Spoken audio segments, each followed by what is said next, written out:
Queridos irmãos e irmãs, vamos celebrar no final de semana o nono domingo do tempo comum, ano litúrgico A. A liturgia desse final de semana nos mostrará a preocupação de Deus ao instituir o dia de sábado para que o povo pobre não seja oprimido pelos poderosos. É claro que no Antigo Testamento, como nos apresenta a liturgia do final de semana, era o dia de sábado. Com a ressurreição de Cristo, o dia do Senhor se tornou o domingo. Então, para nós hoje, precisamos ver profundamente o dia de domingo como dia consagrado ao Senhor. Mas como a liturgia nos ensina dessa preocupação de Deus com os pobres. Primeiro encontramos na primeira leitura a preocupação de Deus com o pobre explorado. Na segunda leitura, nós encontramos a preocupação de Deus com o pobre que é desprezado na sua moralmente. E no Evangelho nós encontramos o pobre que é desprezado, que é humilhado na sua dignidade. Então, essas três realidades que encontramos na liturgia de hoje comove e mexe com o coração de Deus. Olhando a primeira leitura, a preocupação de Deus com o povo ao instituir o sábado, o sétimo dia de descanso, era devido à exploração dos que estavam com o poder, ou até mesmo aqueles que eram os donos dos escravos, ou aqueles que eram os patrões. Mas a figura mais clara para que possamos expressar essa preocupação de Deus com os explorados foi o tempo que o povo ficou cativo, escravos no Egito. Esse povo não tinha dia de descanso, trabalhavam 7 dias sem nenhuma misericórdia daqueles que os escravizavam. Por isso, Deus, após o povo sair do Egito, deu um mandamento do descanso sabático, aquilo que nos ensina a primeira leitura de hoje, para que o povo sempre lembre que o dia de sábado é o dia de viverem para o Senhor. Lembrar que é um dia de descanso, de estar com a família, deles poderem relembrar que o tempo da escravidão havia terminado e, portanto, ninguém poderia mais explorá-los. Infelizmente, no dia de hoje, o domingo nos leva muitas vezes a necessidade de trabalhar para que possamos ter com o salário que se recebe e assim não podendo sustentar a família, tem que abdicar-se da convivência familiar no dia de descanso, abdicar-se da vida religiosa, da participação da missa, do lazer, porque precisa trabalhar devido à exploração do capitalismo no dia de hoje, porque na verdade é o dinheiro que manda e as pessoas muitas vezes não têm condição de ter um dia de folga, sem contar também o cansaço físico, que leva muitas vezes ao desgaste e até mesmo as doenças. Então, esta é a primeira preocupação de Deus, defender os explorados na sua realidade de trabalho, que era exaustiva. Lembrando que naquele tempo era bem pior, porque naquele tempo não tinha máquinas. Todos os trabalhos feitos eram praticamente trabalhos manuais, que necessitava do esforço físico da pessoa. E isso levou Deus a comover-se em seu coração e colocar para o seu povo esse dia como um dia de descanso. A segunda realidade encontramos na segunda leitura, que é a preservação da dignidade moral da pessoa humana. Então encontramos na segunda leitura aqueles que criticavam São Paulo, diziam: você não é um apóstolo, porque de fato São Paulo não era um dos 12, mas pela vida que ele levou, ele é conhecido o grande apóstolo dos gentios, que anunciou. Também criticavam ele que as pregações dele não eram pregações que levavam as pessoas a mudarem de vida. Lembremos que na vez que ele pregou em Atenas e a sua pregação pouco efeito fez no coração dos gregos, e muitos que estavam ouvindo desprezaram a pregação de Paulo, e até talvez a murmuração contra ele, porque ele havia perseguido a igreja.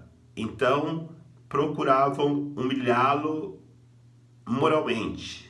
Qual que é a resposta de Paulo? Paulo, ele não se fechou. Paulo não entrou em depressão. Paulo não deixou a comunidade. Muito pelo contrário, ele aceitou exatamente aquilo que diziam contra ele, criticando e até mesmo atingindo a sua moral. Por quê? Ele diz: exatamente, eu sou isso. Mas carregamos esse tesouro em vaso de barro. São Paulo se considerou exatamente um vaso de barro. O que é um vaso de barro? Um vaso de barro é frágil, é sujo e não tem valor. Exatamente isso que nós somos. Nós somos vasos de barro que não temos muito valor, mas Deus quis colocar em nós a sua palavra, o seu evangelho, para que possamos anunciá-lo. Deus quis colocar em nós a Eucaristia. Quando comungamos a Eucaristia, nós recebemos desse vaso de barro esse tesouro que é a Eucaristia. Nós recebemos os sacramentos. Nós recebemos nesse vaso de barro o sacramento do matrimônio para quem é casado, o sacramento da Eucaristia, quem comunga a Eucaristia, o sacramento do batismo, quem foi batizado, o sacramento da ordem para quem é sacerdote, para quem é diácono, para quem é bispo. Recebemos neste vaso de barro esse grande tesouro. Então é importante, nós não queremos dar maior valor para este vaso de barro. Aceitemos, mesmo com todas as críticas que as pessoas podem nos fazer, sabermos que exatamente isso que somos. Não temos valor nenhum, somos vasos de barro, somos frágeis, no entanto, nós carregamos um grande tesouro. Na verdade, Nessa casa que é a igreja, o único vaso de diamante é Deus. O único vaso de ouro é Maria. O único vaso de prata são, né, os apóstolos. O único vaso de cobre ou até mesmo de um material mais importante é os anjos. Os vasos de ferro são santos, aqueles que chegaram à santidade, e nós somos vasos de barro. Por isso que toda essa igreja, ou toda essa casa, ou toda a corte celestial tem a preocupação conosco, porque nós somos, nesta casa, os mais frágeis. Por isso, Deus, como vaso de diamante, olha por nós 24 horas por dia. Por isso que Maria, vaso de ouro, intercede por nós.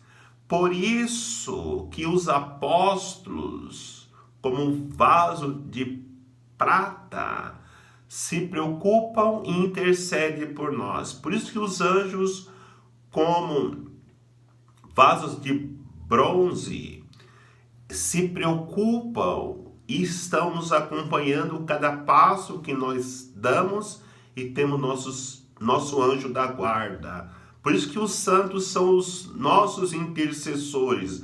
Como vaso de ferro, conseguem maiores combates para nos protegerem. Por isso, irmãos e irmãs, olhando para os santos, se nós somos vasos de barros, poderemos chegar também, como eles chegaram, a sermos vasos de ferro, que não se quebra facilmente, que tem uma maior importância. Mas para isso é preciso vivermos a fidelidade na nossa vida de fé, no nosso compromisso para com Deus. E a terceira realidade encontramos no Evangelho, a pobreza da dignidade da pessoa humana. Então nós encontramos no Evangelho, primeiro, a dignidade da liberdade. O povo não tinha liberdade, porque tinham que obedecer de maneira muito rigorosa o dia de sábado. Não podiam fazer nada. Então, aquilo que foi dado como mandamento para a liberdade do povo, tornou-se uma escravidão, uma opressão, tirando a dignidade da pessoa humana. Deus não fez leis para nos oprimir, muito pelo contrário, Ele nos dá as leis para a nossa liberdade. E depois ainda encontramos a dignidade de ter o básico do alimento para alimentar-se. Então, os fariseus criticam Jesus porque ele recolhe espigas de milhos com seus apóstolos no milharal e comem. Irmãos e irmãs, quando uma pessoa está com fome, na eminência até de morrer de fome, nenhuma lei pode ser maior do que a pessoa procurar o alimento para que possa matar a fome. Por isso, quando uma pessoa não tem o alimento para comer, ela perde toda a sua dignidade de pessoa humana. E Deus não criou lei para isso, muito pelo contrário. Deus multiplica sempre os alimentos para que todos possam ter o alimento para alimentar-se. E para terminarmos, também outra dignidade, que é a dignidade da saúde. Vejamos aquele homem na sinagoga da mão seca, que o Evangelho nos apresenta hoje. É lícito curar um homem no dia de sábado ou não? Os fariseus, os judeus com o coração endurecido, não admitiam que uma pessoa fosse curada no dia de sábado. Aquele homem que estava à margem, estava no canto, foi chamado para o meio. Naquele momento que ele é chamado por Jesus para vir para o meio, já mostra a dignidade que o ser humano deve ter, porque nenhum ser humano pode estar à margem, ele tem que ser o centro. O ser humano é o centro porque é a maior obra da criação de Deus. E Jesus toca naquele homem e cura, devolvendo a saúde.